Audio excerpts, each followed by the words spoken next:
Yeah, it is. Is Okay. anybody else in We the got meeting? the coaching updates moving across the street, but. I'll have her reshare again because it seems like a lot of people didn't get it, but we are having, so here's your updates. For tomorrow, we are upstairs in the Grady Conference Room on level 3. There will be people out there guiding you in. We will start on time at noon. Zoom will be available. And then on Friday, it's our last day. We will start at 12. I'm instructing it. We will end by 2, and that's when the graduation party is. Just kind of a meet and greet. We'll have investors, leadership, students, and instructors there.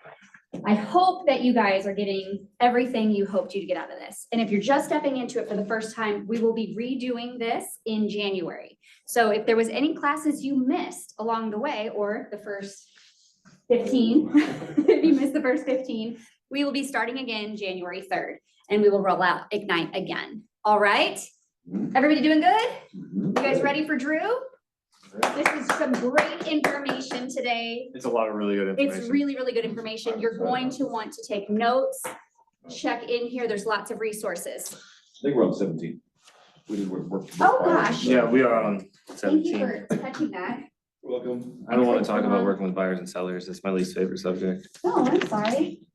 How about we talk about make and Wouldn't that be receive offers? Terrible thing. I like that one. You like this one? This is a really good one. So, you know, it's not, we'd go into negotiating later, but just the initial making and receiving offers.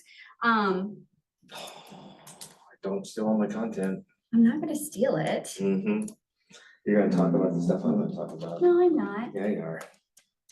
Oh, we can see the hidden. Make and slide. receive offers. Do it. Do it frequently. All right, Drew, go ahead. Cool beans. All right. Okay, let's chat. Do we have? It's just us?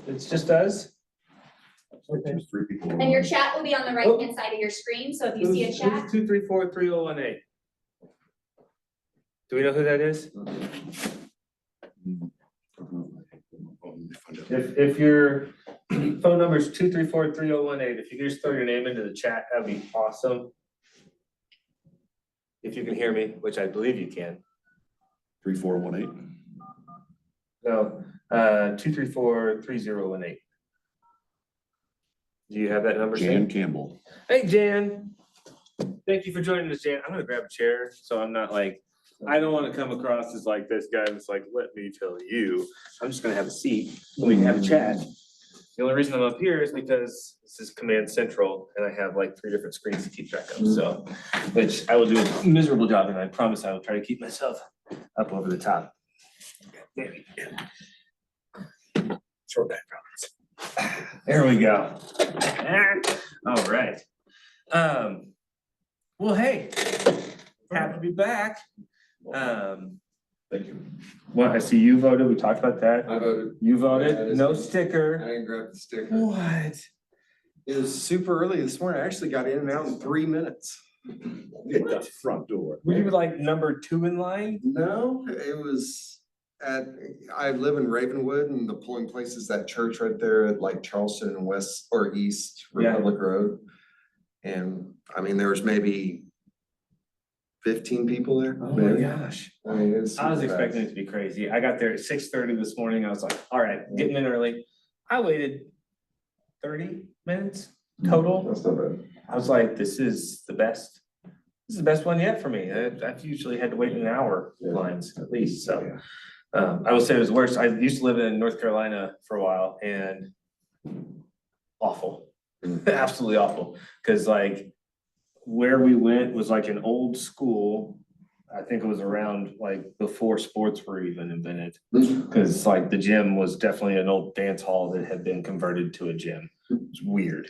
But like, so you're in there and it's like this weaving long, it's hours. No matter what election we were talking about, it was hours. It was insane. So not a giant fan of offers. No, it's because that's easier. I don't want the mouse bounce around. All right, so last time I was here, we talked about qualifying your buyers and your sellers, right? Really getting to know them, getting to understand their story, getting all the details that you need to be able to manage that transaction for them, but then also to be able to understand the why. That being one of the big takeaways I have with it, which I think blends exceptionally well into what I'm gonna cover with you today. What did you guys cover in between that and this? Cause what was 16? It was Buyers and sellers, mhm, yesterday. working with buyers and sellers, Yeah. all the different ins and outs, which not that I try to like shorten and condense like everybody's content, but ultimately, if you're doing a really good job understanding the why for your buyer or your seller, when it comes to working with them, as long as you have a unified understanding of their why, much like, I don't know if you guys got to listen in to Carrie this morning at the team meeting. Fantastic content. I will tell you, Carrie, first time I ever did a transaction with her, was the most intimidating person I had ever done a transaction with at that time. But over the last 3 years, I have grown to respect and admire everything about how she carries herself within the business and does what she does, because she is so purposeful. The whole Grady team, for that matter, is extremely purpose-driven, and they know exactly what they're doing and why they're doing it, and I love seeing that. But the why and understanding that has been a driving force for them, so they're not wasting their time. Because you can imagine they've done over, what, 500 transactions already this year. They don't need to sit and dwell on one for a month. We need to know exactly what we're doing, why we're doing it. When we do have our time with the clients, it's purposeful, it's impactful, and we walk away with what we needed to complete what we needed, right? So, stepping into that, making and receiving offers is probably darn near the most important part of the entire thing. Has anyone in the room or online hopped into a class with Jim Bolin and done his contracts class? Yes.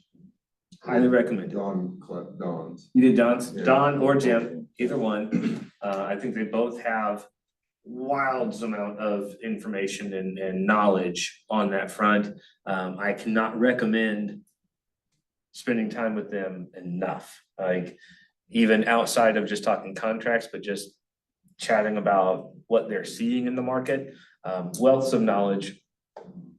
Jim probably doesn't want to see you that often, but I still like to sneak in and chat with him from time to time just to see what's going on and if there's anything big happening. It's just really nice to hear his take on things. So if you don't listen to him in the morning meetings every Tuesday, just swing by their office and say, hey, and if you have questions, please, by all means, take them to them. They are here to help us in our transactions, in our daily processing, keep us within the guidepost, but then also give you some valuable information as you're stepping into the world of doing all of this on your own. So that being said, we'll dive into the making and receiving offers. There's a lot of really cool breakdowns within these slides. However, I just want to say, please comply with the TCPA and any other federal, state, or local laws, including business calls and texts. Never call a number that's not on the do not call list. How do you avoid calling a number that's not on the do not call list?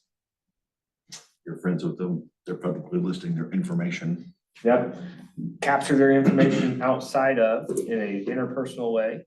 And you are not contacting someone via some call list, you're contacting a potential client. So always make as many relational connections as possible to establish your call list. The more you can do that, either referral or activity-based or something like that, in which someone is actively giving you the opportunity to call them, you're creating a relationship rather than just creating an opportunity for a transaction. So just kind of throw that in there, sorry. I'll get off the soapbox, I promise. All of this content and things are made for and by Keller Williams, and so copyrighted by Keller Williams, all those fun things, vis-a-vis. Yeah, I love the AI disclaimer that's getting thrown on things now because we do use AI for so many things. Some of the statements and or visuals that you have are AI generated and therefore should be checked for accuracy and reliability, which that's why we're here, because we want to make sure we're right. Notice this continued. All right, so fantastic. Man, look at that. Qualifying potential buyers and sellers 13. So you guys have made it through win the buyer, win the seller, and work with buyers and sellers. So saying that we have gotten through the most critical part of all of our relationships, understands the why. We've worked with them, we've gotten everything all squared away, we've either found the house or we are receiving an offer on the house we're selling. There's a lot of things that start happening after that. Everybody kind of makes the assumption that it was like, oh, well, that's the easy part, right? It's also the part I can tell you, I receive a lot of offers on a regular basis that a lot of people just don't have it figured out. There are agents that have been in the market for 15 years who send some of the most unthought through, unprepared offers that I have ever seen. There are agents who literally, when I receive their offer, I have a hard time doing anything other than saying yes. Because they are so good, so clean, so crisp, that it's just like, wow. They put time, effort, and they have an expectation of being able to say, I know exactly what I'm offering you and this is why. So there's a lot that goes into making and receiving offers, and we're gonna dive into that today. Oh, our belief system, the Y4C2TEs. Yeah. Y4C2Ts. It's a lot, but how many times have you guys gone through this? I think they had it on a slide yesterday, right? Yep, they should show this every time. The coolest thing is when you really start getting down to the nitty gritty of it, none of these exist outside of each other. Like, I don't think that you can ever have someone who is fantastic at teamwork, who's not also trusting, believes in equity, hopes for the success through people, because if you're playing on a team and you don't want your teammate to succeed with you, well, that's not teamwork, right? Communication has to happen. Creativity is what drives the engine, but commitment in all things, customers coming first, integrity, and win-win or no deal. There's no possible way. At one point in time, during an ALC meeting, they asked us to remove one. They said, which one, if there was one, you could remove? Which one would it be? We feel like it's too long, so drop one. And we literally could not agree that any of them could move. Like, arguably, we feel like we could add things to this, but we can't feel like we can take anything away from it, because they all literally have to happen together. And when they don't, it's very apparent and pretty much the whole thing erodes, right? So that's pretty cool. I like it. Sorry. Again, I'm just all over the place today. I'm going to try to stay focused. So for the agenda today, we are going to start working through the offer process, preparing the offer, writing the offer. But not only that, but presenting it and receiving and responding to offers that are sent to us. We'll recap and then you guys will have some time if you want to dive into working on any offers that you do have and or just chat, all that fun stuff. All right, Bo Bennett. I like to think of sales as the ability to gracefully persuade, not manipulate, or a person or persons into a win-win situation, which kind of fun how that falls into our Y4C2Ts, right? We're not manipulating at any point in time. And a lot of times I think it's confused that, especially with our buyers, that we don't have good rapport with them. They're like, oh, well, we'll just come in and we'll come in super low and we'll fight for it and it's going to happen. Because they just think, because it's our fiduciary responsibility to take care of our clients, that we'll just literally do whatever they want. And at the end of the day, you may submit that offer. But if you haven't explained the what's, the why's, the how's of why that offer is not going to happen, or if you haven't had the conversation with the listing agent on that, to understand if that's even a potential for you, you're putting yourself in a negative situation. And unfortunately, that negative situation shows on you and not your client, because the listing agent doesn't really care about your client. They care because they want them to submit the offers, but the interaction, the transaction that they have is with you. And so you're setting that tone. And that's one of the big things I want to stick to on that. So let's dive into the offer process. Is there anything shocking about this other than it's not just buyer makes the offer and then all of a sudden we're in negotiations?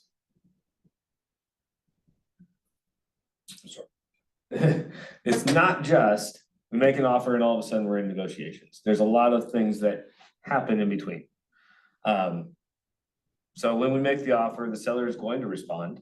The seller is going to respond in large part due to how we present the offer and what we have within that offer and the reasoning behind it. So they will either counter, accept, or reject that offer. And I will argue that even though they accept that offer, are we on the contract to close process? Do we still not have negotiations in front of us? Yes. Exactly. If they reject the offer, does that mean that we're not in negotiations still? Can't. There's an opportunity. Everything is up for discussion and understanding.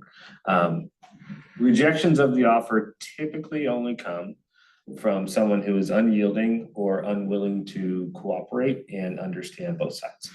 So you may have a client who's stuck on one price and they can't see paying more than X for that home. Having full rapport and communication with the listing agent, understanding exactly why they listed there, if you have comps that give you basis for the offer price that you want to use, if you have conditions that are driving the expectation of that can be clarified, say, hey, we just want to say we're coming in because of X, Y, Z, not just here's the offer, hope you take it. Rejections typically only come from lack of communication. Occasionally, you cannot come to a full agreement. Life happens. We've had a couple of those where it's like, hey, this is all we can do. We say, well, sorry, that's not enough to cover this home, right? Those are going to happen. But I would say those are extremely rare. If you're doing your job exceptionally well, setting your client's expectations correct on the home that they're looking for, the homes that they can afford, and meeting with them to understand their current situation and what they have to have, the timeline they have to have it in. So when you go to make that offer with them, or you have a seller and you're going to receive that offer, you have a really good understanding as to where they're going to land and what their bandwidth of exception is, right? Why would I jump into AHA? So I'm going to skip that AHA because I feel like It's really early. that's extremely early, right? 2 slides. So preparing the offer. The offer process, relatively simple, complex, but simple in the sense that there's a lot of things that have to happen for that offer to be fully accepted and work for you. This is where it's a very good little bit. You guys see that? Or if you don't, if you can't see it, it is on your paperwork on page 17.4. Yes. There's a little an offer checklist. I will tell you this. The most seasoned agents still have checklists. Meaning, I do not expect myself to remember every detail of everything in one shot. 20 times in a row, 12 months in a row, over and over again. Having a checklist for your process is huge to make sure you don't miss something. Because the last thing you want to do is submit an offer and not have something on the offer filled in correctly, or to not have documents ready and in place. Nothing is more frustrating than not being prepared on either side, whether it's receiving or sending that offer. If you feel like you're off and not prepared for it, anything can happen and things can fall apart. Your client can then start questioning whether or not you're capable of managing things. You could have done fantastic on managing the relationship up to that point, but if you're not being like, look, here's my checklist, here's everything I'm going through, I have to make sure I have these things because I want to serve you the best that I can. There isn't a single client that is ever going to look at you and say, well, don't check those boxes. That's childish. They're going to look at you and say, thank you for taking the time, being purposeful and being thorough. That's not a bad thing. So prepare to write an offer. Let's just run through 1 through 10 here. 1, ensure that the property is still available. Pretty critical, right? 2, build rapport with the listing agent. You start there by asking the listing agent if that property is still available. Inquire about activity. Never expect an honest answer because it's going to be the most busy, crazy busy house, even if it's one of ours that we've had on the market for 275 days, I'm still gonna tell you that I've got a lot of interest. So I'm not gonna tell you. I've always wondered about that question, because does it really even matter? You know what I'm saying? Like, and because you're right, whatever answer comes back, you're either gonna question it or, Right. you know, like, So the only reason why you would ask that, is to lead into the next one. Are there any offers on the property today? okay. And so really what you're doing is you're priming them up, say like, hey, any activity, is it great? I try to be truthful in the fact of like, yes, we've had a lot of people walk through, but I haven't had a single offer come through. Had a lot of lookers, not a lot of actual potential buyers. So everybody's gonna view that differently. It's not, some agents are gonna be extremely forthcoming, be like, no, please help me. I don't have people coming through this home. I have my comp homes, I have this, you know, I don't understand why this one is not getting eyes on it. Is there something, you know, about it? Those are the ones that scare me a little bit, because then they're the ones that are automatically putting themselves in the negative. Like the offer's gonna come in low because. Right, so, but good rapport, meaning, hey, let's talk about it. Like, yeah, you know, it's not getting a ton of eyes, but it is getting eyes. Do you have any offers? No, I don't have any offers right now. Would love to see one coming in. Do you have someone interested? Yeah, I actually do. So that's where it leads into, like, you know, especially if one fell back into the market, like, hey, what happened? A lot of times right now, what we're seeing is lending. I would tell you that we've had almost 23 mutual releases this year, which is extremely high for us. And all of them have been lending situations, which is massively frustrating. It's not something I ever want to deal with, but it is what it is. But being able to say, yeah, you know, this one did come back on the market. We had a mutual release. Their funding fell through. And they're just absolutely devastated by it, but we still need to move the home. So that leads into asking about the seller's motivations, needs. Obviously, in my world, it's new construction. My motivation is I've got more homes I want to build. And so I definitely want to move forward on this. My motivation is not to lose the margin that is already tiny for production building. We don't make a ton. Everybody makes the assumption like, yeah, you guys walk away with buckets of money that pay all of our contractors, to pay everyone else. And at the end of the day, what we walk away with at the end of the build is less than what you're actually making on your commission. Which is frustrating, but it is part of the life. It's what we do. And that's also why we continue to do in mass rather than one at a time. Ask the listing agent how they want to receive the offer. Oh, this doesn't get done nearly often enough. I will tell you that as a listing agent, that's primarily what I do, just listings. So many times, it's just, well, I'm gonna send it to you, how I wanna send it to you. I get dot loop links, I get DocuSign links, I get forwarded signed docs from their DocuSign saying, here's the offer.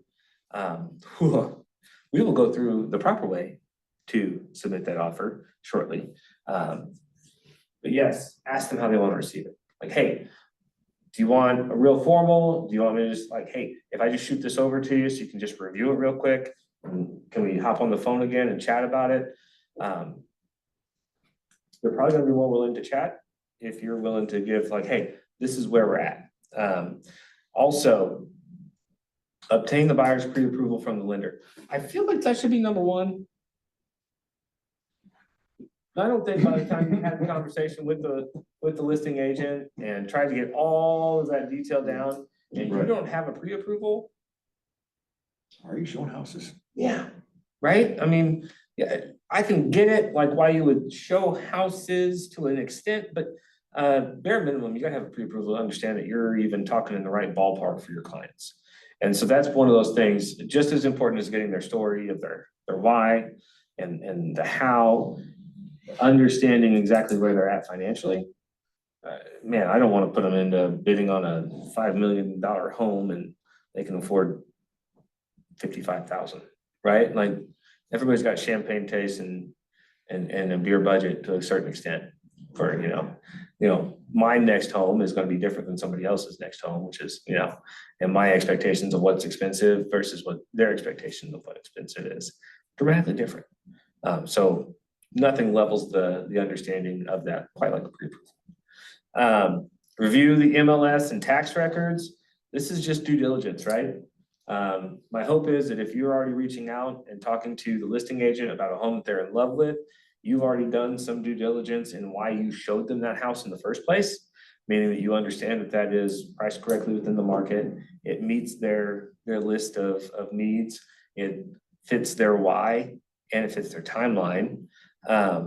Hopefully you've already reviewed the MLS. The tax records and everything else, that's just a little extra information for you on the back end, but understanding where that home is and how that aligns, and also having a comparative market analysis. To that point, much as I keep referencing over here because this is where they were sitting, Adam and Carrie sat up here, talking about the importance of understanding your client's timeline, understanding how motivated they are. They do that by consistently with their sellers, making sure that their sellers are aware of where their home sits in the market. So if the home doesn't move within the expected time for that seller, they're consistently communicating with them saying, hey, here's where your home sits within the market. There were X amount of homes in the last month that moved at that price range. So you are one of X amount of homes that is hoping to move, much like last month, within that same price range. And here's how your home compares to those. So they're setting up the expectation of like, look, if you want to differentiate, you are the same. And they go so far as to showing those clients the other homes on the market. Like they'll walk them through other homes on the market that are identical to theirs or similar or have same prices, but more features to help them understand why they're trying to justify a price adjustment or why they should be comfortable and hold steady because their home has something theirs doesn't. They're constantly doing those market analyses. Which word's right? Analysis. Market analysis. They're constantly doing a market analysis. We'll just leave it at that. To ensure that not only are they priced correctly, but then they're also doing those as they're taking clients out to look at homes to say, hey, this home is priced appropriately within the market. Or, hey, this home is priced a little high based off of what we've seen in the market. I think it meets all of the needs that we've talked about, and it's going to help fill a lot of your why. That's why we're walking through this home. I can tell you that Carrie Works does not take the time to just show everybody 75 houses. Like they don't want to, their plan is to have, based off of what's in the market and how it meets the needs and the why, literally every week they know which homes they're putting under contract. Because they have the clients with their expectations mapped out. And so they find the right home, they justify it based off of the market, and they're presenting it to them saying, hey, I think this is the perfect fit for you based off of these items. Would you like to go look at that house? The answer is yes, usually. And I say, okay, this is where the house is within the market. We think we can offer this and be competitive. Or, hey, they're priced right within the market. And so where they're at is going to move quickly and we need to make a quick decision. Right? So they're able to have those conversations quickly and readily because they're constantly analyzing the market. They're on top of it. They understand what's out there and they're looking on a regular basis. So I wouldn't say, hey, you found the perfect house. All of a sudden, here, let me analyze the market and see how everything's going. Have an understanding of what that market looks like going into that house, if at all possible. You're going to have some of those like random, hey, what about this one? While you're out looking at one house with them that you thought was perfect. And like, yeah, but I found this one. I say, okay, great. I haven't done any of my analysis on that. While we're out, it's cool to look at it. But if you love it, give me a couple hours to knock out a good analysis to make sure I understand that house is correct within the market. It's the right price for you, it's the right, everything. Because just because something looks flashy and cool may not be perfect, or it may move a lot faster than anticipated, right? And it may not fit their timeline, or it may perfectly fit. You don't know until you make sure you've done that. And then also obtain a seller's disclosure statement and other needed documents.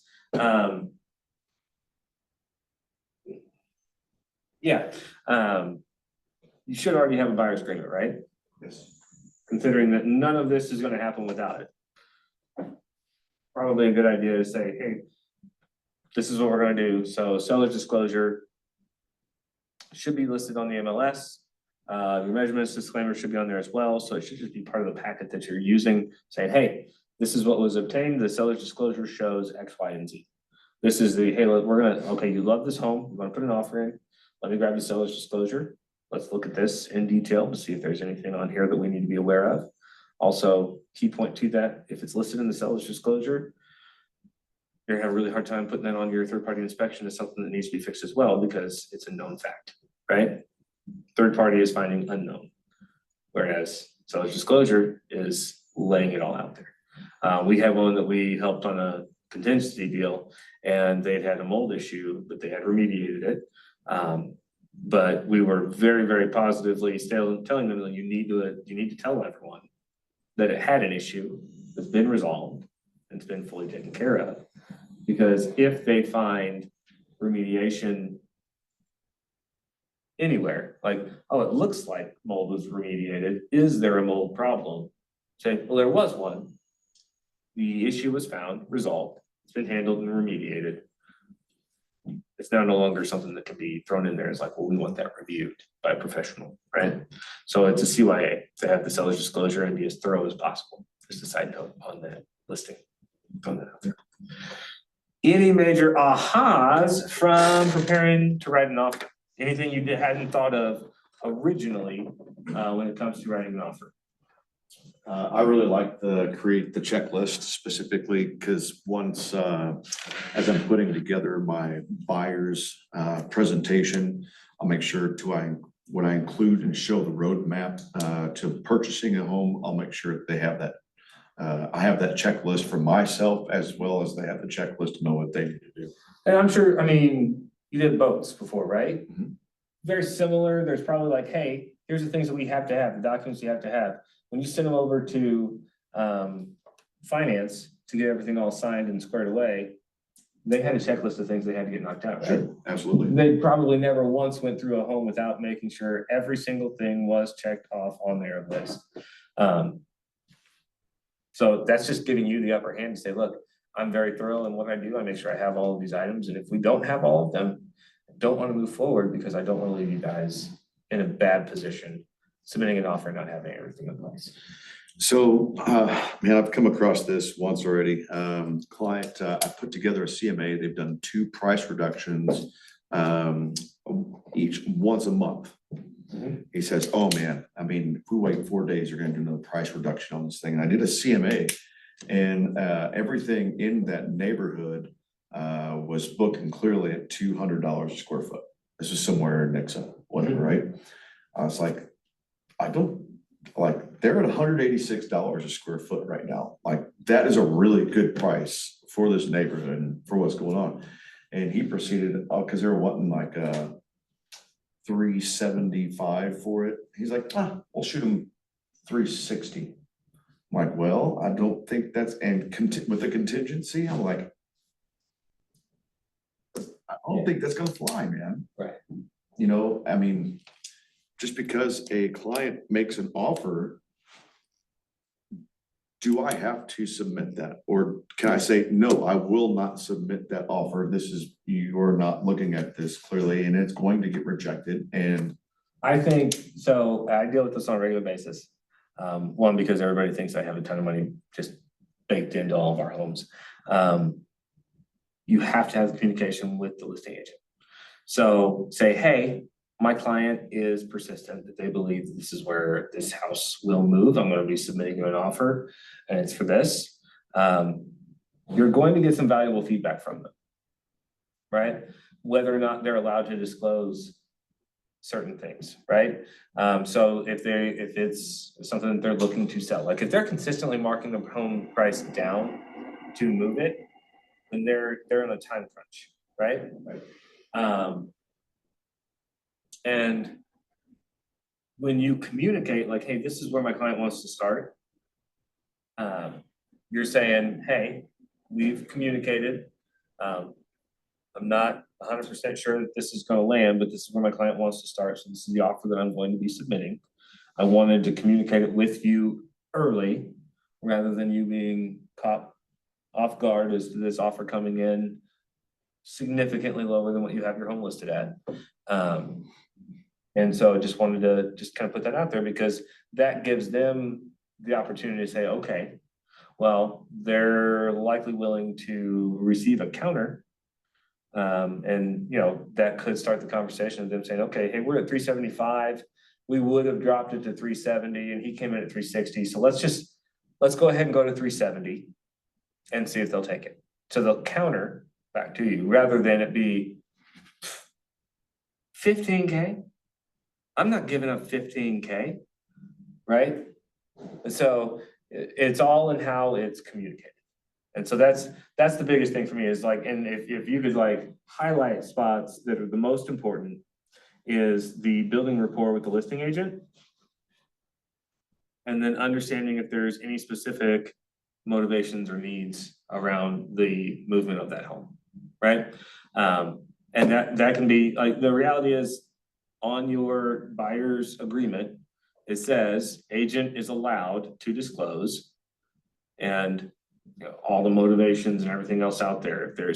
If it's, you know, a lot of times if it's, family just trying to offload a home because, you know, the parents had to get moved to a home or they, you know, or divorce, those things like that. Some of those things are allowed to be disclosed. And when you're having that conversation with the listing agent, it's going to come to light.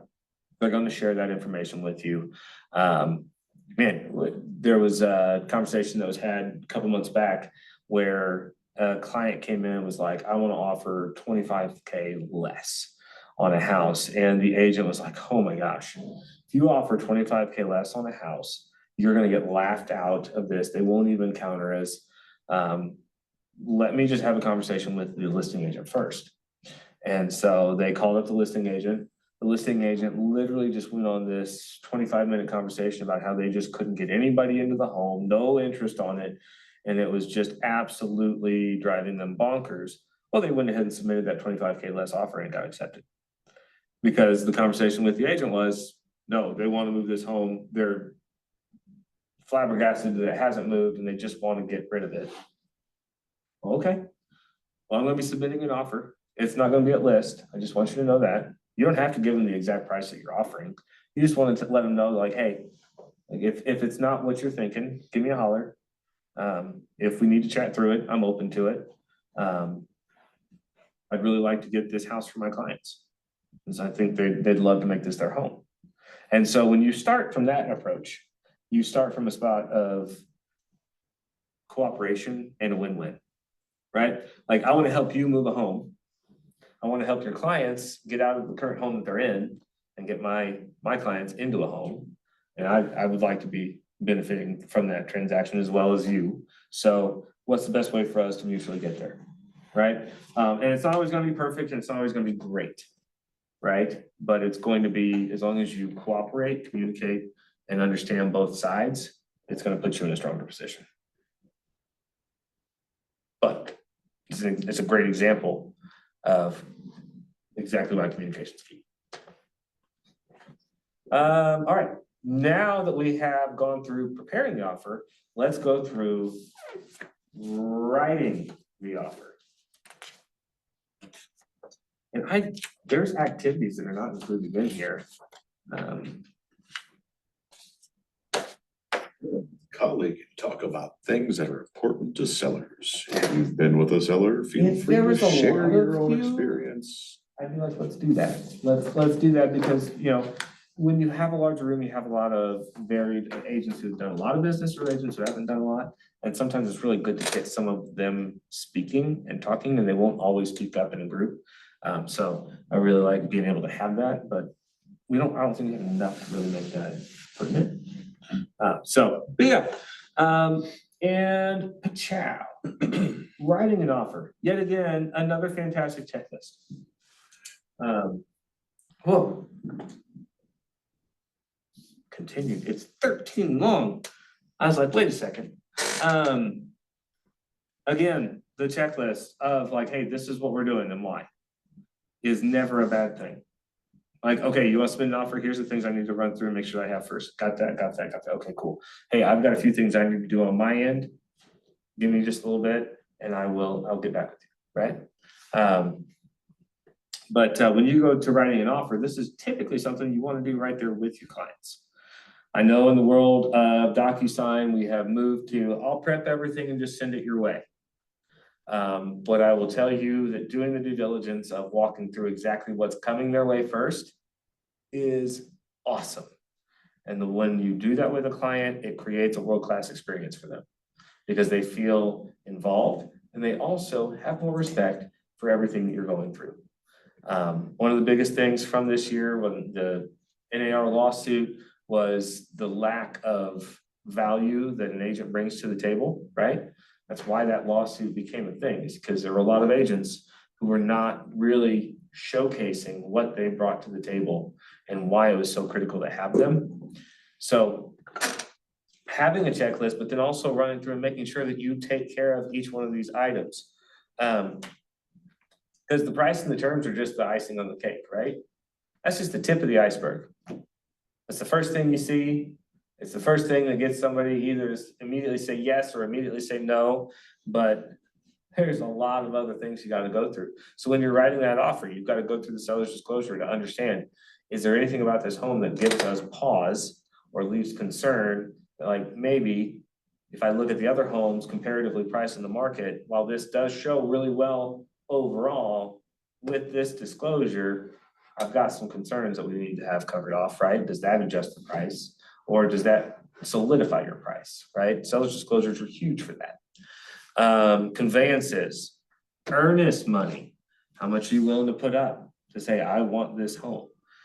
Every state is different, I'll tell you that. Some states, you put up that earnest money, you absolutely have no chance of getting it back. It is basically a forward advance, and if you back out on the house for any reason, doesn't matter how much you put down, you do not get it back.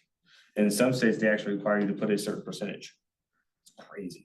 The awesome thing is in the state of Missouri, you have the opportunity to make that adjustment. For new construction like us, a lot of them have deposits in lieu of earnest money because there is a lot riding on the line. If you put this home under contract, take it off the market and don't sell it directly to you, well, now we have to put it back on the market and now we're out another 30 days minimum getting that home closed, which means we have sitting costs that we're sitting on owning a home that we were planning on not having on the books. So there's a lot to knowing that, and that also comes with rapport with talking to the listing agent to understand, is there anything else I need to know? Do you have deposits? Hey, I looked through all your paperwork. I noticed there was a statement about a deposit. How much do I need to put down? And so whether it's $1,000, $5,000 or $10,000, it depends on the builder. But it's good to understand that and be able to communicate that to your client. Due diligence, inspection periods. Some homes are gonna require you to go a little bit longer and say, hey, based off of your seller's disclosure, we're a little concerned. We may need to have a little bit more, little time for our inspection period, a little bit more time for the response maybe, be requested from the sellers. Just be aware of that. Not that you can't amend it. I don't ever wanna say you can't amend something. Everything is amendable. But you want to have those conversations up front and say, hey, we're a little concerned, it might take a little long, we may need to amend this, or should I go ahead and put it in the contract now? Financing terms, again, let's flip flop that buyer pre-approval letter all the way to the top. Financing terms down there, way down at the bottom is fine because that's where it lands within the contract, right? So understanding the financing terms and spelling those out on the contract so there's not any surprises. Again, are those likely to change? You've probably seen that happen once or twice. They do. We can go from FHA to a VA or from a conventional to an FHA. Those things happen because sometimes, much like we say, hey, you gotta shop around, find the right house for you. You do the same thing with your loan. Just because you like this lender doesn't mean that some other lender doesn't have a better deal for them or can't take care of them in a different way because they have different financial opportunities, right? So always be open to that, but try to be as exact as possible when it comes to the contract. Buyer pre-approval letter is, hands down, I'd almost say like, hey, let's go ahead and put that out there. Hey, I've got a buyer who's approved. Here's their offer, right? It's not a bad approach. Closing date, when they'd like to be able to close on the home. home warranty, if we're wanting a home warranty provided. Much in my case, we offer a home warranty, we provide one with every home, so understanding that that's there and making sure that you signed and agreed to the home warranty that is coming with the home, if that exists. Or if you'd like to have one provided for you, that's another thing that you can put into that, whether or not they're willing to warranty some of that is a nice thing to throw in. Repair limits is something that I would hold to your chest. But what is it? I think it's 2%.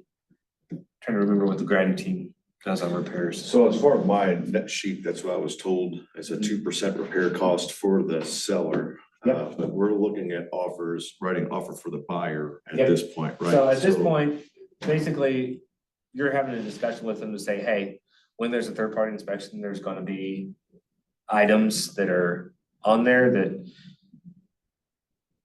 could be expensive or could not be expensive, could be something that we may need to negotiate, you being willing to change, or them covering a portion of, or just reducing the cost for.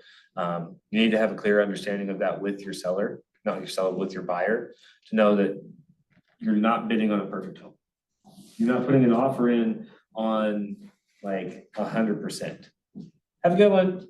Sorry. No, you're good. Don't worry about it. So you just need to be able to have that conversation upfront early and often to say, hey, there's likely gonna be things. And there's not a guarantee that those things will be 100% resolved. So at that point, is the seller or the buyer, is the buyer limiting his offer to say, if there's over $10,000 in repairs, I'm not interested in this house? Is that what this repair limit That's a stated? conversation that you're having with them to understand, like, okay, like what happens if? Yeah, what's your threshold? Right. And everybody's different, right? Like, and it also depends on how much they love the home. Cause people, much like, you know, girls are willing to go for some ugly guys because they're sweet. Not that I mean that in a derogatory way, it's not what I'm saying, but we can settle, Really ugly. right? Okay. Hey, I'm married 18 years and I don't think that's gonna happen any other way than her just settling for like, okay, this guy's nice. So, aside from that one, the reality is, you know, if they love the home, they're willing to accept more issues, right? Right. If the home is like, we have to have this home, that's why when prices were skyrocketing, we saw bids going out there 35K over and no appraisal, no inspections, because they're taking the house as is, because they loved it and they had to have it, right? That market is long gone, thank goodness, because there's a lot of people who got themselves upside down on a house pretty quick. But that's the thought process, like, okay, if there's a lot of stuff on there, like there's gonna be some things. Third-party inspections, when they come, create your second opportunity for negotiations. So that's where you're gonna have to say, what are we going to ask to be resolved from this list of potential issues? What were things that we already knew about that we can't really ask to be resolved? So if it's on the seller's disclosure, so that's by reviewing the seller's disclosures and having the seller's disclosures signed and knowing that they've reviewed them as well. So when that third-party inspection does come up, hey, we knew about this, this was on there, that was disclosed, and we talked about it while we were walking through the home. So, and that's the thing, is like, that's where, like, if it's something that's overbearing, like, hey, this is gonna have to be fixed, then typically in your special agreements, you're putting that into the contract saying like, hey, like they love this home, they love everything about it, but we'll do this offer price, but we wanna have the roof checked out, or potentially this area needs new gutters, right? That's when you say like, hey, this is a deal breaker for us if these things aren't taken care of. Even though the gutters may be listed on the seller's disclosure, we would love to have those taken care of before we move in. Is that something they're amenable to? And that's where you're negotiating that out at that point. Special clauses, so anything contractually, again, special agreements within that of like, hey. Personal property, whatever. Right, like if there's anything to that also. We like the cat. Sure. I hope not, hate cats, but yeah, and then any addenda to go with that, so anything additional, so especially on new builds, and this is one thing I just keep throwing in, new builds, because that's my comfort zone. New builds will have addendum ones, their warranty documents will be separate, their different things that they will cover, or won't cover, information about the home, all of that's gonna be a separate addenda that you wanna make sure that you go through and you're fully aware of, and you're walking your clients through that document as well, because you don't want them to get scared by anything that's in there. You also don't wanna have them call something out and be like, oh, I didn't see that. Hate that. Hate it when somebody's like, well, what about this? And I don't have the answer because I didn't take the time to look through it. Problematic at best, so.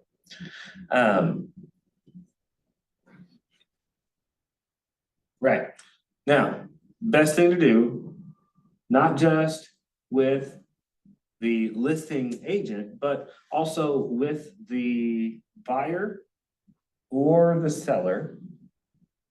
Talk through the offer. Don't just take all the details, slap it all together, say, okay, I'm gonna send it over and you sign.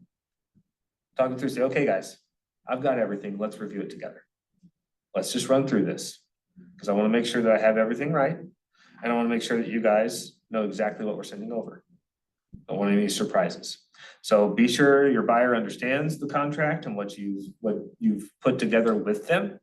Review the important details, including the price, the closing date, inspection information, contingencies, conveyances, everything. So all special agreements, everything about the house. Just be sure to run through that so they fully understand what it is they're offering to buy it with, or being offered to sell it with. Know what's essential in your area, meaning understand which documents absolutely cannot have mistakes on them. Be fully prepared and say, hey, if we don't have this fully figured out, I can't rightfully submit this yet. I wanna make sure that we've got everything together. And again, that comes down to having your checklists all squared away. Say, okay, are there any other items? Have I fully reviewed this to make sure it's there? No standard or common terms for the offers in your area. So this comes down to, is there something being offered in that current market where you've got lenders who are offering certain price points? Are your sellers offering something if you buy within a certain time period? All these things, which all comes from what? Communication with the listing agent. Everything comes down to communication. So, but understanding hey, what's standard, what's common, right now, this is what we're seeing. Offers on average are, coming in 3 to 5% below what the listed price is, because we can see that saying our market metrics show that under contract homes are 5% less than listed homes. It's not exact, it's not perfect, but we're seeing a variance. So that means that we might have an opportunity to come in a little bit low. And from what it looks like, the other comp homes that we pulled, of the ones that recently closed, they were listed at X and sold at Y. So understanding what's happening within that market and saying hey, I understand you listed here and that's exactly where all these homes listed for, but they actually closed at this, which means that the market actually is adjusted to that close price, right? So knowing that is a fantastic thing. And I love this last one, avoid rookie agent mistakes. Do you want to know something? Rookie agent mistakes, you can just drop rookie, it's agent mistakes. Agent mistakes happen all the time. And typically it's when we get too busy. It's when we allow ourselves to try to do too much. Much like last time I was here, I said I spent a lot of time trying to do it all on my own, which was a giant failure. I succeeded and made it happen at the detriment of a lot of other things, family life included. And I don't recommend it. So if you have an opportunity to have people help you, if you have someone who's willing to review things with you, use them. If you have a teammate who's better at the ins and outs and the details. Have them be the ones that are going through that.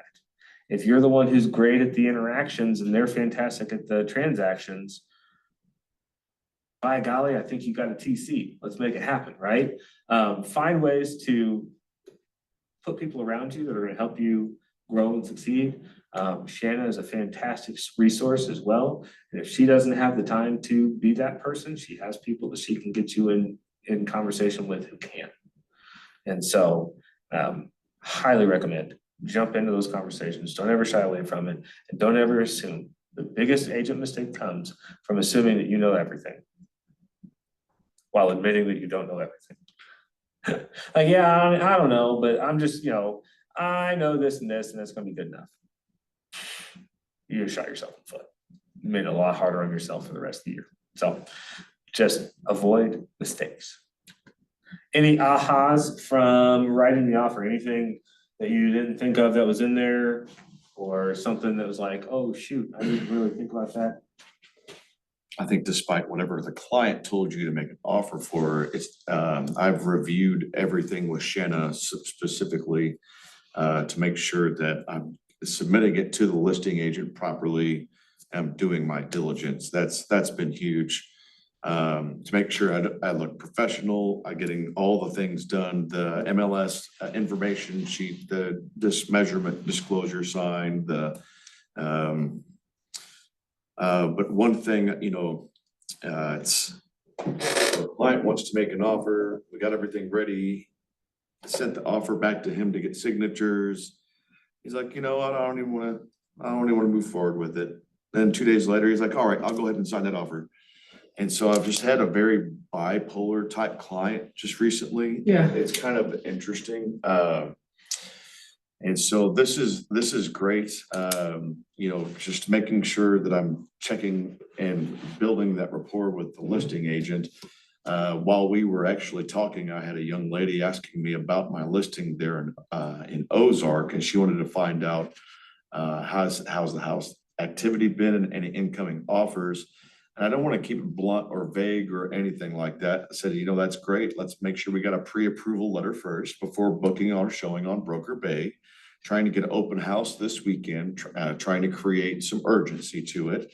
But several showings so far. I didn't mention anything about offers because we've only had 2 showings on the property. You can say several showings, and if you don't reference any offers, then obviously it's still listed.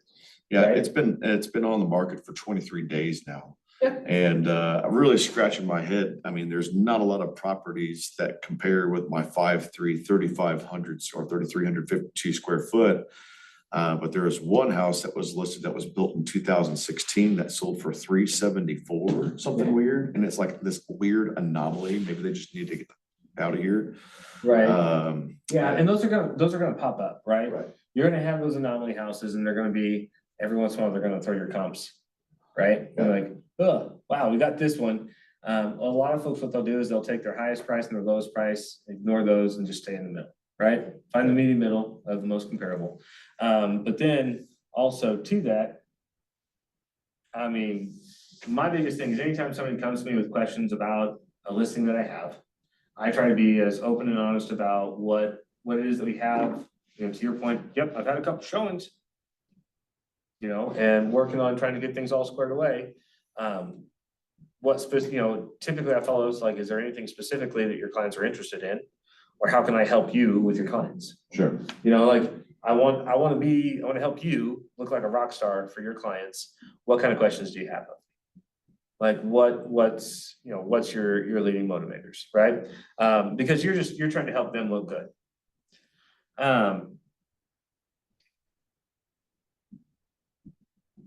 Presenting the offer is the next step. Were there any we already went through the ahas, we're good. So we're gonna dive into presenting the offer, and if I'm running through this too fast, just say like, whoa, slow down.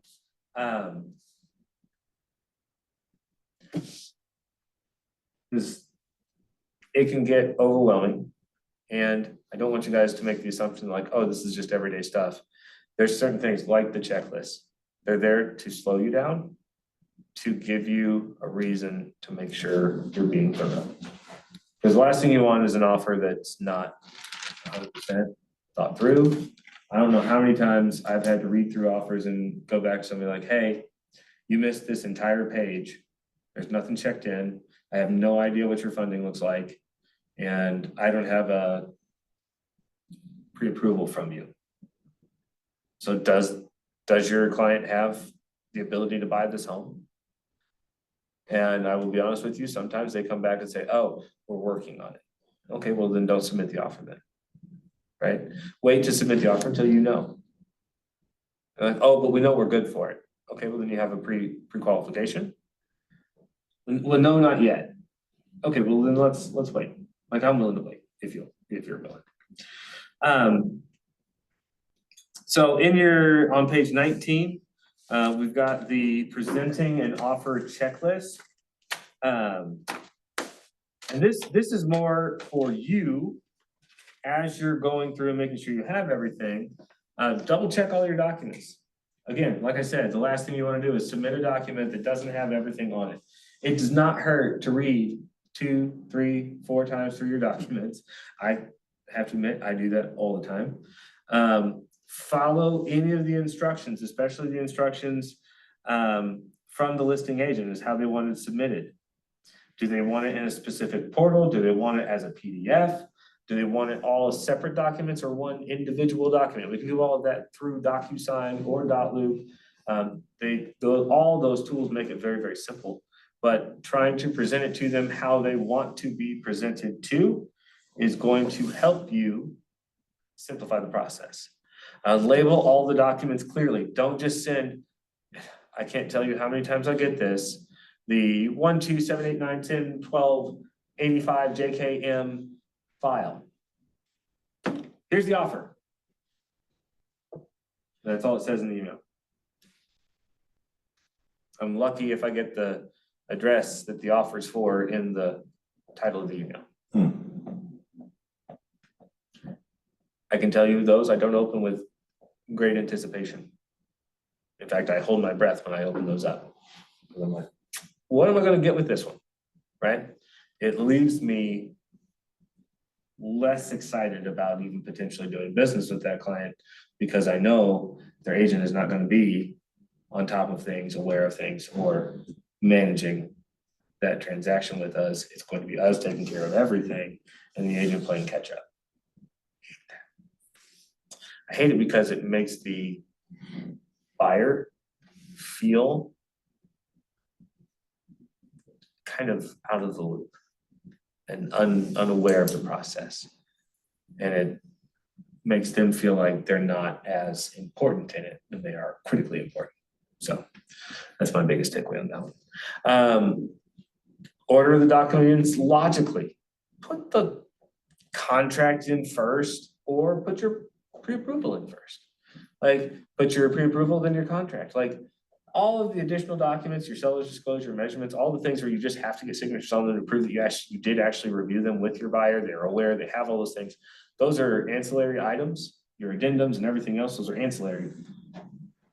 Your pre-approval and your contract, don't bury those under 25 different things. Like it's not the last thing you want to see, it's the first thing. Because I'm not going to review the last of the things if we're not in agreement on the price. Sure. In the timeline, right? Email summary, which we're gonna go over here shortly. Love the email summary.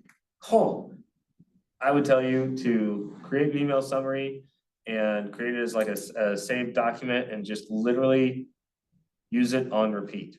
If you guys use your Gmail accounts, there's a way that you can take a sent email and you can just turn it into a template that thing out and use it for every time you send a contract, use that template. Just have it with the template say contract.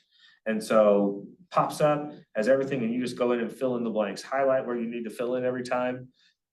And you're guaranteed when you send an email, it's fantastic. We have one that we send every time we go under contract. It's a congratulations email that goes out, recaps the whole thing and lets them know the next steps. And then we also have one that goes directly to title, the lender, and agents on the deal. Say, guys, we're under contract, letting everyone know this is exactly where we're at. Drew? How's it going, sir? Good, how are you? You know, I can't complain. Just taking some laps, man. I'm trying to get my energy up. As Tony Robbins said, you want That's to right, you gotta get moving. change your mindset, change your, or change your energy level. That's right. So that's what I'm doing. Love it. Yes, sir. Notify the listing agent that you sent it. A quick text message or a phone call, say, hey, just want to let you know, I just sent you an offer with summary. If you have any questions, please let me know. Like, shoot me a note, or just let me know you received it, right? And if you have any questions, get back with me. You're putting the ball in their court. Last thing you want to do is just sit in silent wonder. And if you've already built the rapport and started the conversation with them, they're going to likely respond back, oh, just got it. Thanks, we'll look through it. Or if it's in an email, say, hey, just let me know you received it. They'll shoot an email back, received. That means that they're at least reviewing what you sent their way, right? So always good to have that. Add all documents to command. Make sure you've updated everything that you've submitted, so you have all of that in there. Especially if it's all signed and everybody's under contract, please just include your documents in command. And if you don't do it, have a TC that does it. So say, and the onward team is pretty stinking fantastic. So if you're feeling a little overwhelmed by the transaction coordination of all of this and all the documents that you have to have signed, the onward team is amazing. Onward actually takes care of all of our contracts. Haley is my dedicated TC. She's great to work with. And then consult with the buyer. Say, hey guys, I just want you to know the offer's been submitted. We're waiting to hear back from them. You get a contact from the agent, call your buyer, say, hey, I just heard from the agent. They're reviewing, or hey, I just heard from the agent. They're likely gonna counter, or I heard from the agent and they're gonna sign. So we should be seeing signed documents come back. Like, let them know what you know. And don't leave them in the dark. Sure. Clients will get very, very, very, very touchy if they don't know. This is a very big transaction for them. At the end of the day, it's peanuts for you in comparison to the giant expectation they have, the expense that they're getting prepared for, right? So you just want to make sure that you are diligent about letting them know exactly where things are at and exactly if there's issues or concerns leading up to it. And try to communicate how they prefer to communicate, whether it's text messages, phone calls, in person, say like, hey, I've got an update. You know, if you'd like to meet and sit down and talk about it, great. Or hey, if you're going to just chat on the phone, or do you want me to text over the details to you? Just understand how they prefer it.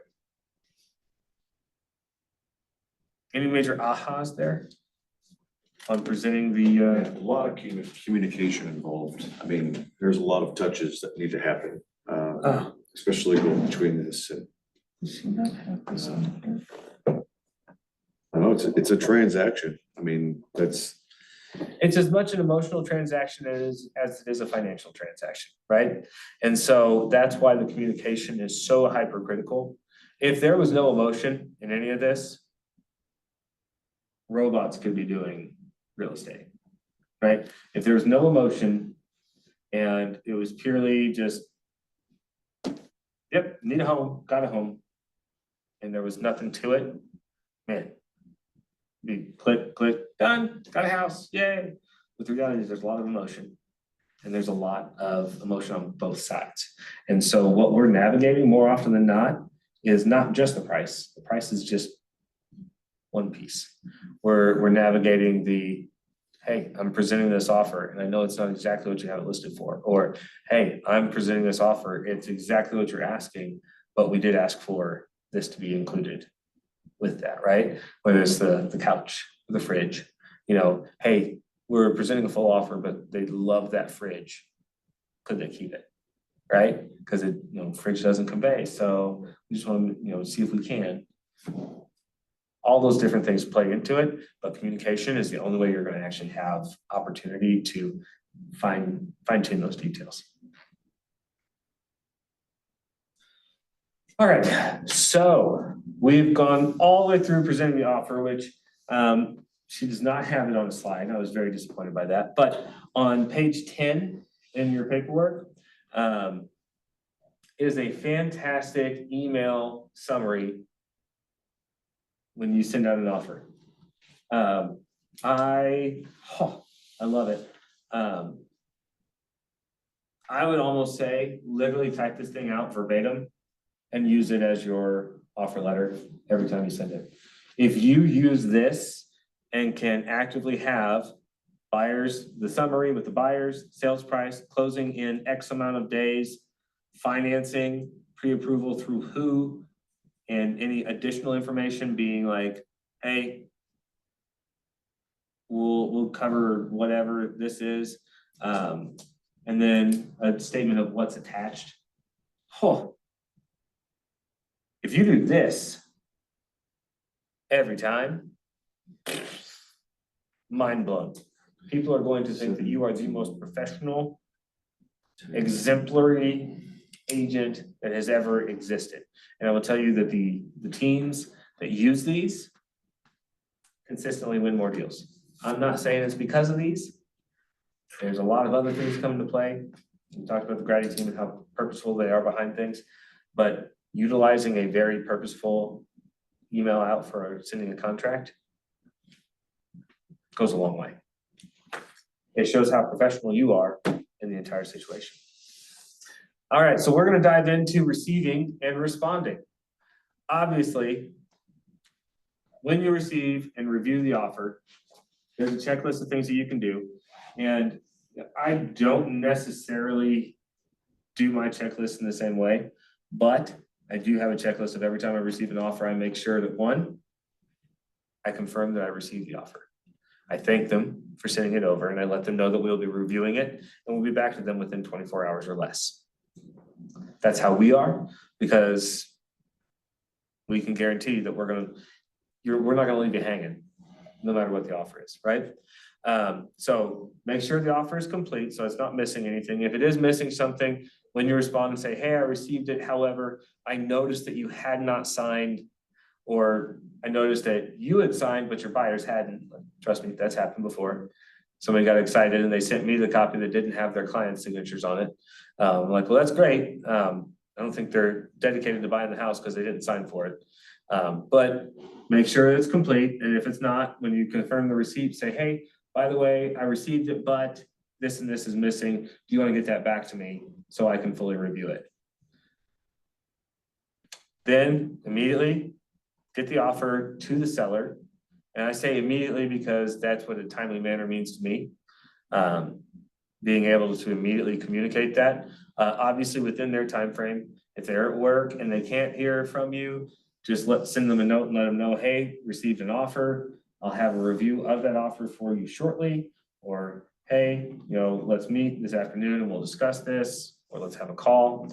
But create an executive summary. So what this is basically much like the offer that you've sent. Send them the exact same information. Say, hey, you've got an offer. You don't have to put the buyer's information in there, but the sales offer price is X. They want to close within X amount of days. They're on this type of a loan, right? Which helps them understand how secure everything is, or whether or not. You got to think sometimes an FHA or a VA may mean that they're not able to go much higher than what they've offered, right? Their pre-approval is attached from this organization. They're going to contribute X in earnest money, or they're gonna waive X of appraisals, or whatever those things are. Put that summary there and say, I've included, so attached. So the same letter that we send whenever we're submitting an offer, when we receive an offer, we need to send that to our clients and say, hey guys, here's one I just received. Here's all the information for that. I'd like to review this and talk through it with you, right? I mean, some of them are going to be more simple than others. If it's a full price offer and nothing's crazy, when you send that review, it's like, hey guys, this looks pretty strong. It's full price. There's nothing crazy. There's no special agreements, and they're not asking for anything. They just want to close within 27 days. At this point, we're on the listing side of things, right? On this, when it comes to receiving, more often than not, yes, you have to be the listing agent for that. So we've switched from we presented an offer to now what happens when that offer comes in, right? Right. So yeah, you've had a listing out there. Someone's contacted you and built rapport and had discussions with you about what you have.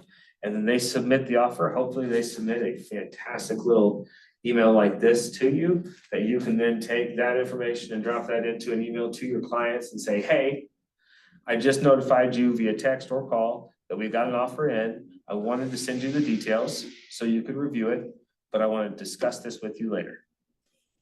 Boom. And then another thing, that is never a bad idea and always something to really, it just helps build your rapport with other lenders. Contact the lender. It's like, hey, I just received an offer on this. You know, is there anything wild and crazy I should know about, or are they pretty confident in this?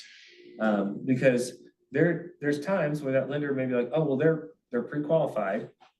They're not pre-approved yet. So they're good for it. I think everything should be great. But they haven't finished the rest of the underwriting portion. And so, and that's the thing is like, hey, we have a pre-qualification, or they're not pre-approved.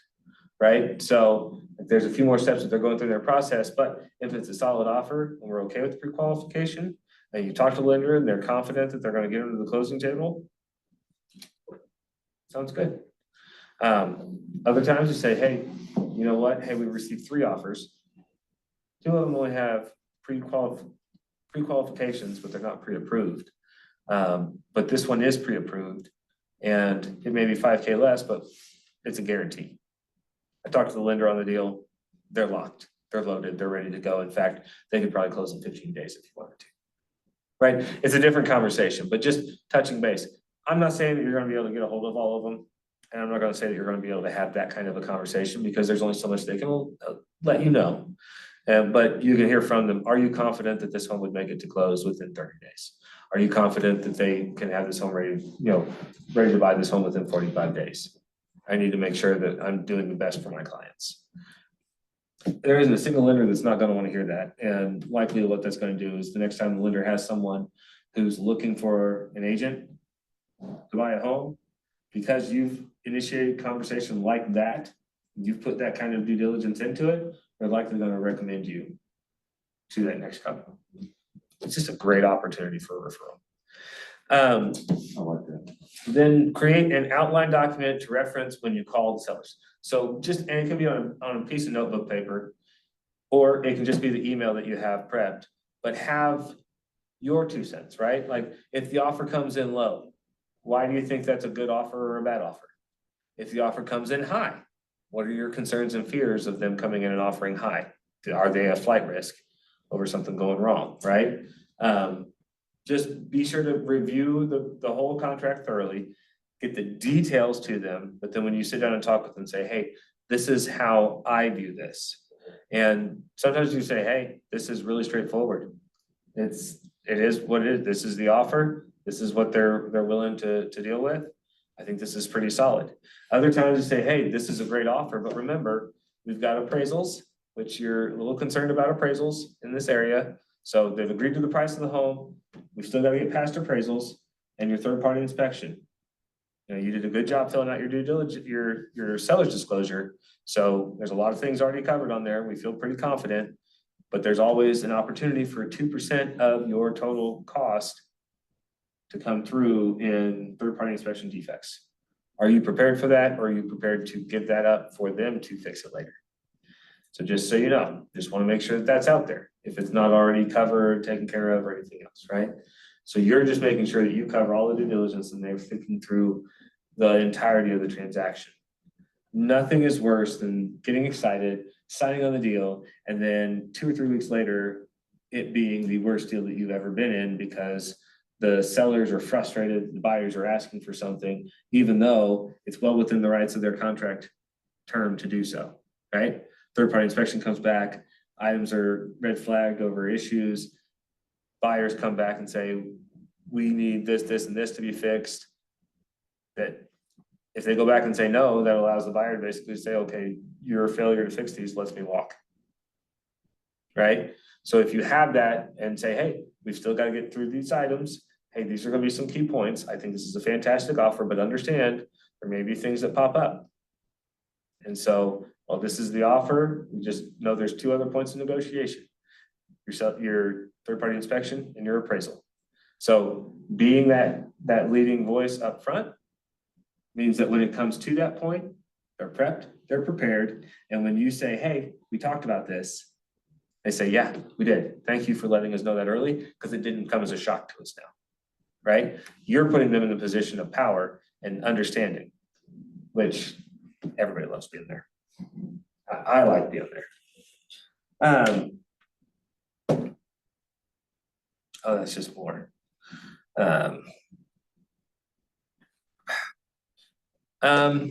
Then also go in and create the offer in command.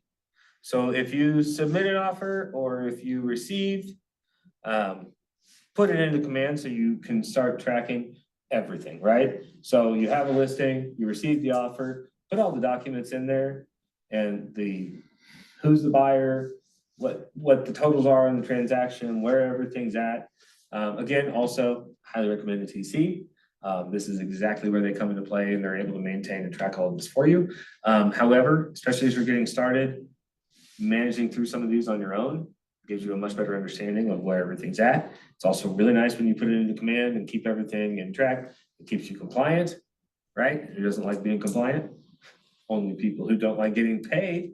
And then also it helps give you an understanding of where you're at and what your payouts should be looking like. How much money should I be making, which helps you plan what you can market and how far you can grow and how many different events you can afford to do by looking at the bigger picture. Okay, what do I have locked in? What do I have pending? What's out there as my potential? And what clients do I have that if I were to help them get into a home today, where would that put me by the end of the year? It's just really important to have all of that information.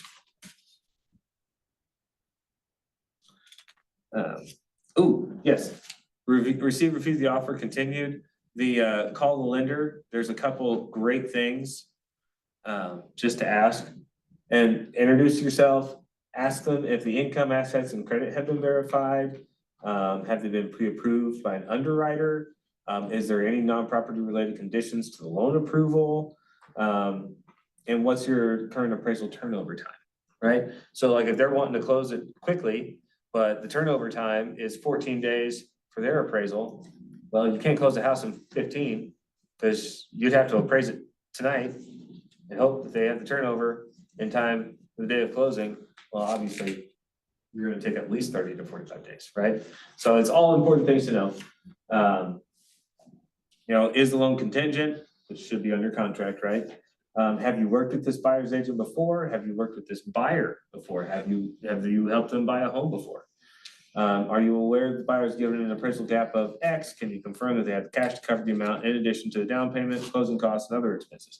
And that's only in the situation in which someone has come in, submitted an offer and said, hey, we're willing to cover X, and if the appraisal's off by whatever, we don't care. That means they're gonna have to cover that difference in cash. Are they capable, right? So that's just information. Some lenders are gonna be willing to share that, some of them aren't, but it's good stuff to ask, and like that, it's a great place to build that rapport and get a potential referral. All right, so as a recap, receiving, reviewing, and responding to the offer is identical to sending, reviewing, and creating, sending, and expecting a response from an offer you've sent. So the buyer makes the offer, the seller responds in one of three ways. They either counter, accept, reject.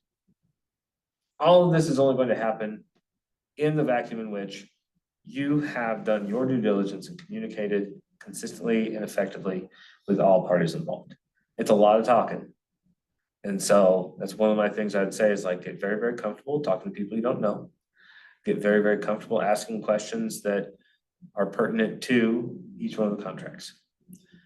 And it's one of the things I love on this, rejects the offer. At the very bottom it says, don't assume that a no means no. That's a constant pessimist to say, well, they said no. And you just turn it and walk away. Forget that. They said no. Say, okay, well, great. What would it take for it to be yes? This is where we're at. Where do I need to get to? What's the difference, right? Because Or was it in the way I presented the offer to you? Is there something else I could have done different? Right? Having that conversation and leveling with the listing agent, and saying like, hey, like I see you guys rejected the offer. And I understand that. You know, we had the conversation, I told you, this is where we were at and this is what we were gonna offer. And I see that you rejected it. Is there something that we could have done different? Is there something I could have done different in the transaction?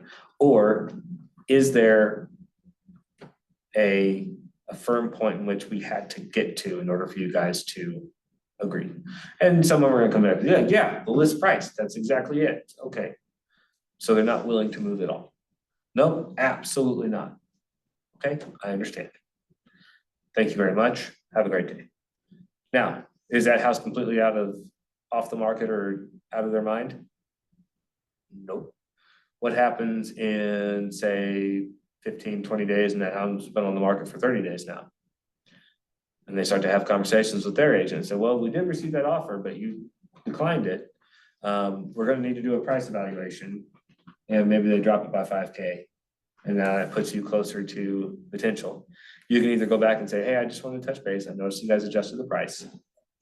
My clients are still at X. Would your clients be willing to consider that? Or are they still locked in? And what's crazy about that is if the home sits long enough, you're gonna see how close you can get to it.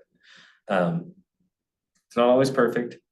And that's not gonna be a perfect case scenario. Not everybody's gonna have that, but it's a great conversation to be willing to have. To say, hey, I don't know, maybe this is something that can work for us. Let me know if we can come to a meet in the middle somewhere. All right, so as the listing agent, it's your job to consult the seller on how to respond to the offer. And this is where you coming with facts and information about the market is critical. You being the source of knowledge and being able to say, hey, I think this is actually a really strong offer. Much like the comps that I've showed you earlier, we were a little high and they came in at this price. Or I think they're coming in strong because they don't want to miss out. They want to move in quickly. And so that's why they've got this. Or like, hey, they seem really, really desperate. And I think if we go back, we can probably get them to agree to X, Y, Z. And so that's where you have the ability to say, hey, I feel pretty confident, or hey, given where we're at or what we have, this is why it needs to, we should probably agree to this, but it's completely up to you. If it were my choice, I'd probably take it, right? Or I would probably push back on this because we've got a very competitive price point. We've looked at the other homes in the market and we know that our value is there. There's been 5 other homes this month at this price point that have moved. I'm confident that yours is going to move as well. I say we hold steady and see if we can counter back to your original list price, or we can meet in the middle somewhere. And that way, you know, if you guys want to lock it in, I'll have a conversation with that listing agent, or you've probably already had that conversation. Say, hey, we're likely going to have to counter. How open to countering are your clients? You know, so being able to say like, hey, I understand what you offered and thank you for the review, the recap, and thank you for submitting it to me, but we're likely going to have to counter. What does that look like for your clients? And that's another open opportunity for your agents on the other end to be like, yep, they understood that. They're knowledgeable of the fact that a counter is likely coming. Every time I've had to make that call, I've gotten an offer in on a brand new build that isn't even finished yet. They're like, well, we want 20,000 off. It's like, well, fantastic. We're going to counter. It's a brand new home. And we are very confident that we're getting it at the best value that you can see anywhere in the market. In fact, it's a brand new home at the price of what most resale homes are at. So we're going to be going back to list price. And if they're okay with that, then we're under contract. And having that conversation ahead of just sending it back has resulted in more people agreeing to and buying the home at that price than just sending it back, being like, well, forget you guys for such a low ball offer. Here, take this counter. Right? It never goes over well when you have that kind of attitude. You said it's almost guaranteed gonna be a no. But this is the part where it's critical for you guys to kind of own the conversation, discuss the highest and best within this. Like, okay, is this the highest offer we think we're gonna get? Is this the best offer we think we're gonna get? Is this within the acceptable range that we said we wanted to go with, or are we willing to wait? All those things come into play. And those are the things where you kind of have to have those conversations. And sometimes your clients are gonna say things that drive you absolutely bonkers, like, I'm willing to wait because I'm gonna make 20K more. We're gonna have a bidding war. Or they're gonna say things like, oh my gosh, sell it now. And it's like 20K less than what you have been coaching them to understand is valuable within the market. And they say, I don't care, I need to move. Or things change in the middle of it, you're like, oh, has something changed? Like, yep, we gotta get out now. And you say, okay, I understand. I'll let the other agent know that we're good to go. Like, those things all pop up. Communication is the only way you're gonna handle that. But being the most available and open to the conversation in the room puts you in the opportunity to say, hey, I recommend this, and this is why. All right. That jumped right to the training evaluation. Any major ahas from today? Any like, whoa, I didn't think contracts were that hard, or vice versa? Man, contracts are super simple. I can't believe you guys put so much conversation around just writing contracts. I think that's something I need to stick in my role playing too, asking some of those lender questions and the listing agent questions, getting better and diving deeper into the situation and really help understanding the seller's motives of why they're trying to sell and creating that fine balance of trust. I'm not trying to dig too much, but I just want to give my buyers a better understanding about what they're looking for here. I'm excited to have some normal buyers. I've had some just interesting They don't experiences exist. so I far. hope you know that. Okay, great, thanks. So it sounds like we'll be a permanent listing agent. I hate to put you in that situation where you're expecting I something. was expecting someone. so Normal much is not, nicer. normal doesn't exist anywhere, Okay. and normal is boring. And so that would mean that we have a lot of boring. I got a lot of stories so far then, so, Yeah, you know, it's a lot different. Everybody thinks that, oh, you've done boats, and well, you know, there's a little bit more to this. I'm used to inspections and negotiations and financing and doing all this stuff, and you know, I'm not worried about the NAR stuff. I can, you know, Oh. make sure that's so easy. It's such a simple conversation after you practice it as much as I have. But I really appreciate this coming from someone like you, because you have you have all these different offers probably flying at you all the time for all these different houses, and to be able to maintain your margins, you know, coordinate everything, keep everything professional. I think that's so impressive, and so kudos to you. I love the email summary. it's the number one. Like, If you don't take yeah. anything else away from today, That is amazing. that email summary, I wrote down the page and everything. I can't wait to get back to the office and actually submit this, but you know, there's a few things I want to incorporate, especially in my buyers and listing presentation. Or even my for sale by owners, you know, game plan, to share them how much detail actually goes into this. I think, oh, I'm just gonna put it on the market, this is gonna do this and blah, blah, blah. Yeah. I just go to the county, I go to the assessor's office and do some paperwork and it's done. Well, yeah, just put those checklists in front of them and say, here's some checklists for you, just make sure you've got everything squared away. right. We were just talking about that the other day. It's like, that's funny. I mean, the for sale by owners don't mind if I bring a person to their doorstep for an offer, but do you understand what I'm doing? I'm offering against you. We're playing chess with each other now. You know what I'm saying? Now you're playing chess with the And they pro. think that you're doing the work for them, Right, no, but in reality, you're doing the work for the client that you're showing the home. And you're saying like, hey, I think this is an opportunity, and I'm willing to step up and own the paperwork end of it, because it is a for sale by owner, and Right. I'll likely have to manage through this, but I think it's the right fit for you guys. Right. Right? And so what you're doing is you're basically stepping into that role and saying like, no, I got this. And, you know, I will manage through this because I think it's the best route forward, even though they have preconceived ideas that it's gonna be super simple, sure. right? So, which all it takes is the first 12 DocuSign documents that they have to run through for compliance within Missouri. And they'll be like, wait, there's a lot to this. Yeah, I've got 5 checklists to create today, or 4 checklists and 1 email. So I think that's pretty awesome. Jan, do you have any notes? Any feedback?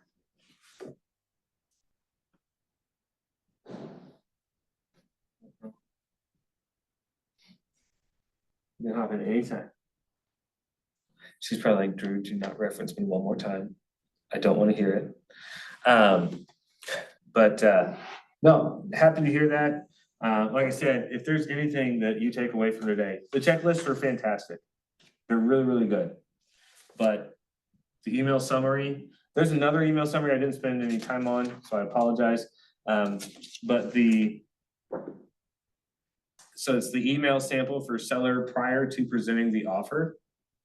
And again, it's very much just like I said before, just re-summarize the offer that came in and say, hey guys, this is exciting. This is the way they wrote it. It's like, it's exciting. The offer's for this. The buyer will do this. The seller's gonna pay for the title policy. The buyer's requesting an existing survey within 21 days. Like, just running through the basic things of the contract, like, hey, these are the things that we need to have. You know, hopefully, when it comes to the survey, you've already got one. I'm in a nice, unique spot that I have to have surveys before I can even break ground on my houses, so I have all that stuff ready in my back pocket. You know, here's the date they wanna close on. They're gonna give this much in closing costs. They're gonna put this much towards, you know, a 10-day option period. They're asking the refrigerator, stove, and dishwasher commit. Let's not do this. No, I think it was those lights that turned off. So I'm like, we are here, we are here.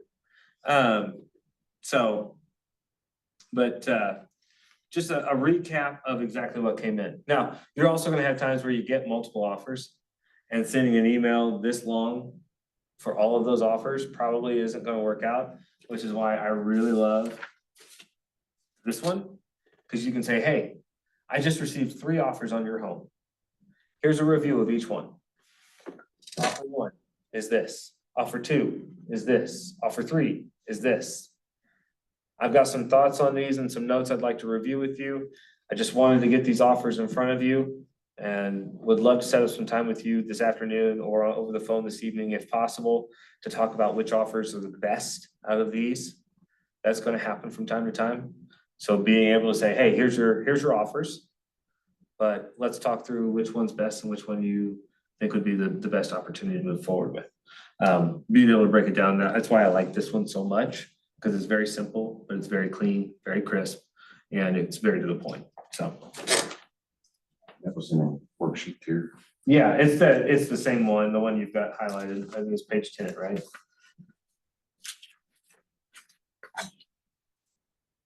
Yeah, 1710. I think I'm just gonna run through, make sure I don't have anything else. KW Cares. KW Next Gen. There's a little role playing that we're gonna do. Ahas. Okay.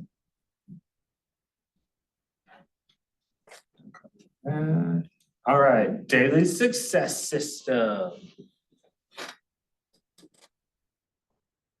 Blank of 10 conversions, blank of contacts added, blank of handwritten notes.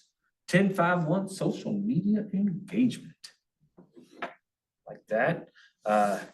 Enrichments, appointments, agreements, close. I'll let you guys fill those out on your own.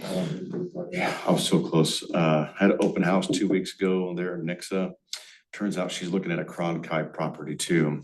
And I was like, oh, Nice. well, you need a buyer's agent to represent you, make sure that you're doing, you know, you're looking at everything the right way and make sure you're running your comps and stuff like that. She's like, absolutely, I want you to be my buyer's agent. I was like, well, golly, I was like, can you meet Wednesday morning? She's like, no, I got something to do. She's like, how about Thursday morning? She's like, no, I got something to do. All right, how about Thursday afternoon? Oh, I can't do it then. I was like, well, I'll see you at your open house there in Nixa on Sunday, 2 to 4. So I'm like, man, I am getting my buyer's agency agreement document ready. There you go. Make sure that she understands everything because she has doesn't know anything, and that's not really a conversation. You can do it over the phone, but I'd rather do it in In person. Yep, in And, person, and if I told possible, her, is always best. I was like, there's so many things to look at when I don't want to just be the home shower. Anybody can just show you and open up houses and stuff like that. I would like to share with you my value proposition. Why I'm not charging 4% like some agents, but definitely not charging 2% like other agents, and actually share with you what I can do for you and how easy I can make this process. Yep. And she's like, wow, yep, let's do that. And so now it's just figuring out, when the hour and a half block is without taking time out of Ignite, because this is obviously important too. This Yeah. next few things are really tying everything together Yeah. and where I need the most attention.